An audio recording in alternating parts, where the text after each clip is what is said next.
माझ्या पित्यावर आणि माझ्या नेत्यावर एवढं प्रेम करणारे पूर्ण महाराष्ट्रातून आलेल्या सर्वांना मी हात जोडून अभिवादन करते। माझा संपूर्ण परिवार अभिवादन करत आहे। या गोपीनाथ गडाची निर्मिती यासाठीच केली होती की मुंडे साहेबांवर प्रेम करणाऱ्या व्यक्तीला एक स्थान असावं जिथे त्यांनी नतमस्तक व्हावं। त्याच्या घरी मुलीचं लग्न असेल तर त्यांनी आपली पत्रिका मुंडे साहेबांना द्यायची, त्याची सवय आहे ती तशीच कायम। त्याच्या घरी दुःख झालं असेल तर त्यांनी मुंडे साहेबांच्या समाधीवर डोकं ठेवून ते दुःख हलकं करावं। यासाठी या गडाची निर्मिती हे मला ईश्वराने कल्पना दिली आणि मला वाटतं की पृथ्वीवर असा एकच गड आहे जो एका लेकीनी आपल्या पित्यासाठी उभा। पण मी आपल्या सर्वांना हे सांगते, हा गड मी उभारला नाही, हा गड मुंडे साहेबांवर प्रेम करणाऱ्या असंख्य कार्यकर्त्यांच्या मनातल्या ऊर्जेने आणि इच्छेने उभारलेला आहे।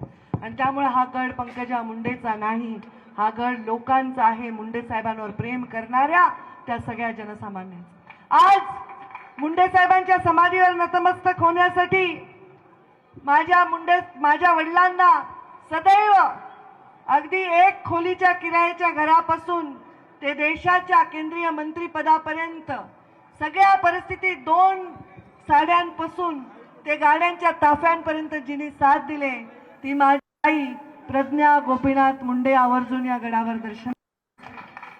माझ्या या गडावर माझ्या मुंडे साहेबांवर प्रेम करणारा समस्त परिवार उभा आहे। माझी स्वतः मी इथे आहे, त्यांची कन्या प्रीतमताई आहेत, माझे बंधू धनंजय मुंडे आहेत, माझे बंधू अजय, रामेश्वर, रमेश दादा, माझ्या पूर्ण मुंडे साहेबांचा परिवार। आज त्यांचे भावंड आमच्या आत्या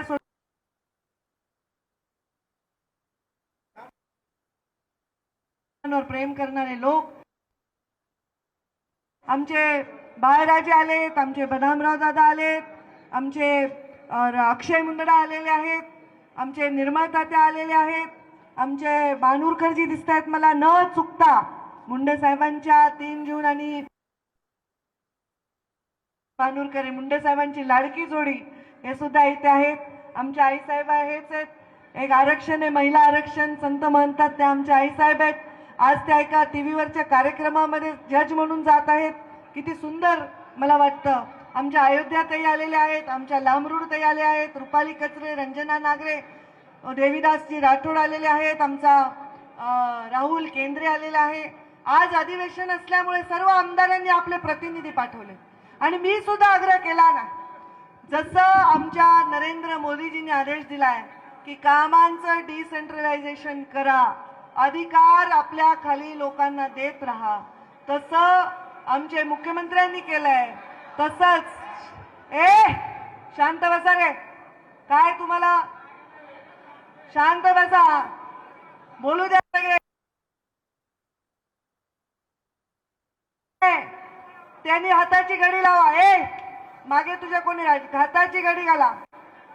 ज्याचं मुंडे साहेबांवर प्रेम आहे ते हाताची घडी आणि तोंडावर बोट। लहान लेकरं सुद्धा ऐकतात आणि कोणी जे कार्यकर्ते स्वतःहून स्वतःला इथला इन्चार्ज समजून सूचना देत आहेत ते शांत बसा। मीडिया समोर राहणारच आहे, मीडियाच्या माध्यमातून जगातले मुंडे साहेबांवर प्रेम करणारे लोक गोपीनाथ गडाचं दर्शन घेत आहेत, कृपया शांतता बाळगा। आणि म्हणून डिसेंट्रलायझेशन मी केलंय। ही जी साहेबांची जयंती आहे आणि पुण्यतिथी गावी मुंडे साहेबांवर प्रेम करणाऱ्या लोकांनी मुंडे साहेबांना जे अपेक्षित आहे, मुंडे साहेबांची त्यांनी आयुष्यातला क्षण वेचलाय त्यांच्यासाठी आजपासून ही पुण्यतिथीचं केलेलं आहे। पण परिवार जोपर्यंत आमच्या श्वासात श्वास आहे, जोपर्यंत आमचे हात पाय चालताय, आम्ही या गडावर नतमस्तक होण्यासाठी येत। मुंडे साहेबांचं लोकांवर एवढं प्रेम आहे, मी मगाशी माध्यमांशी शेअर केलं। ऍक्सिडेंट मरता मरता मुंडे साहेब वाचले, त्यावेळी एक लहान मुलगा रस्ता क्रॉस करत पळत चालला होता आणि त्याला वाचवण्यासाठी गाडीच्या ड्रायव्हरनी वळण केलं आणि त्यावेळी मुंडे साहेबांच्या गाडीने तो मुलगा उडाला आणि मुंडे साहेबांनाच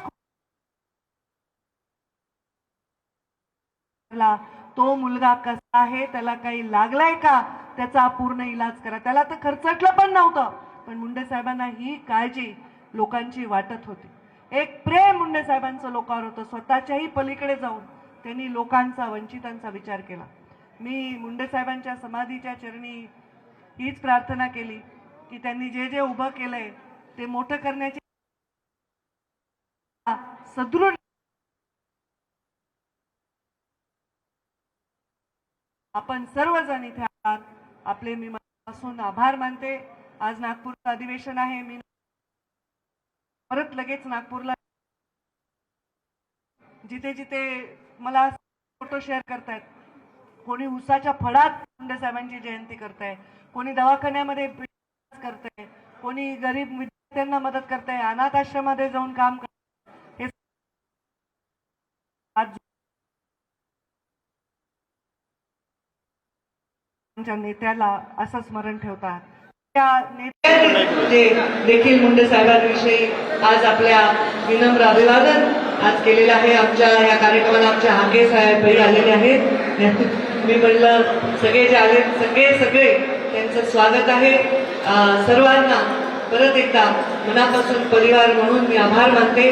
आणि आपण सर्वांनी इथे रक्तदान शिबिर आम्ही आयोजित केले. दरवेळी आम्ही रक्तदान करतो आणि स्वतःही करतो आणि लोकांनी रक्तदान करतात. सर्वांनी यावं आणि प्रसाद घेऊन जावं अशी मी विनंती करते आणि अत्यंत शांतपणे आपण मुंडे साहेबांना अभिवादन करून आपण इथून निघावं. धन्यवाद.